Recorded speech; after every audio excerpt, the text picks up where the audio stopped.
stealing. I ain't blind, just a matter of time before you steal it. It's alright, ain't no God in my heart.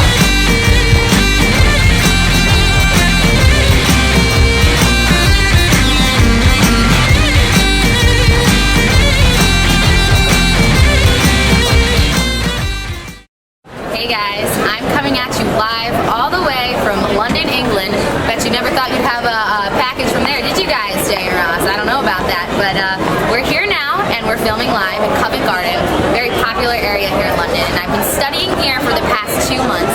And if there's one thing I've learned from my time here, it's that football is their religion. And no, I'm not talking Giants, Patriots, our kind of American NFL football. I'm talking good old-fashioned soccer, as we like to call it, but don't make the mistake of calling it soccer here, because you will get yelled at. I made the mistake of doing that once. I was hanging out in a pub here in England, and I asked the bartender who was playing in the soccer game, happened to be Liverpool versus Manchester City. The bartender kindly asked me to leave his bar. Lesson learned, I will never again call it soccer in the presence of the Brits, because it is their religion, truly, truly, truly is. So aside from me almost getting kicked out of a pub for referring to football as soccer, I've also learned that the rivalries between the football teams here are unbelievable. This weekend I was actually walking down the street and I got caught in the middle of an Arsenal-Tottenham, two pubs screaming at each other match. Now, Arsenal-Tottenham, picture Michigan-Ohio State amped up 5,000 notches, and that is the rivalry that these two teams have. And they get crazy, let me tell you.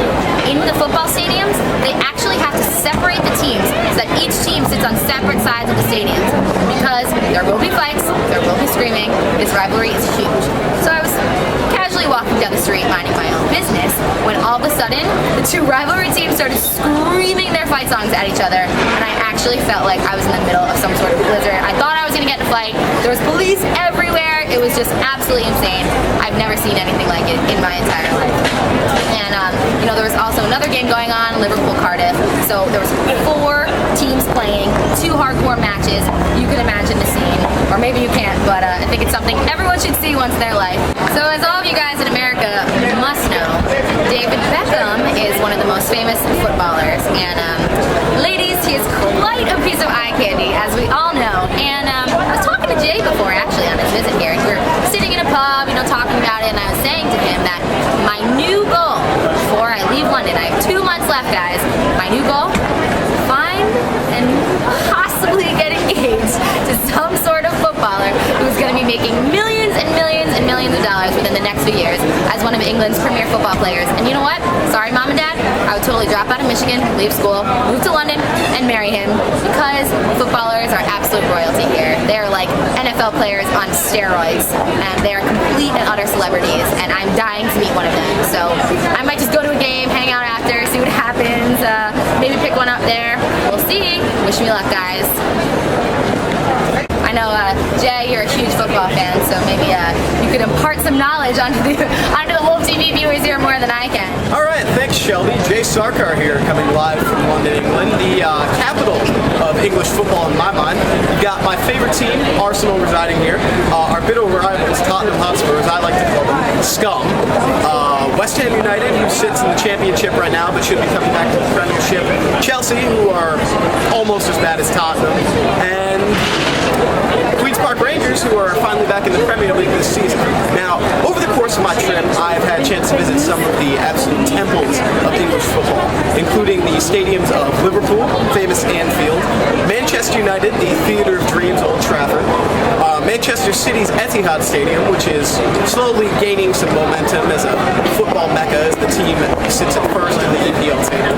And finally, Arsenal's Emirates Stadium, which I will air a couple pictures now from my trip, which just an absolute...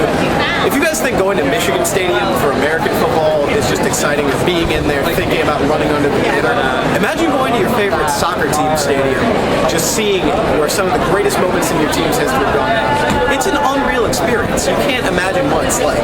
Now, Shelby has obviously told me about some experiences with her hooliganism inside of pubs, getting thrown out for calling the sport by the wrong name, etc., etc. But really, I still have yet to deal with that. I'm hoping in my last 12 hours here, maybe I can get into a fight. Really, football in London is unlike anything else. So if it's anything I can tell you guys I've learned this spring break, it's if you're a soccer fan of any kind, make a trip out here, visit your favorite team stadium. If you can, see a game. Obviously, prices negotiable, as I learned from the scalpers on Sunday. But you know, it's unlike anything else in sport. And all I can say is let's send it back to the studio. I've had a lot of fun in England, but I'm glad to be coming back to the US of A. Back to you guys.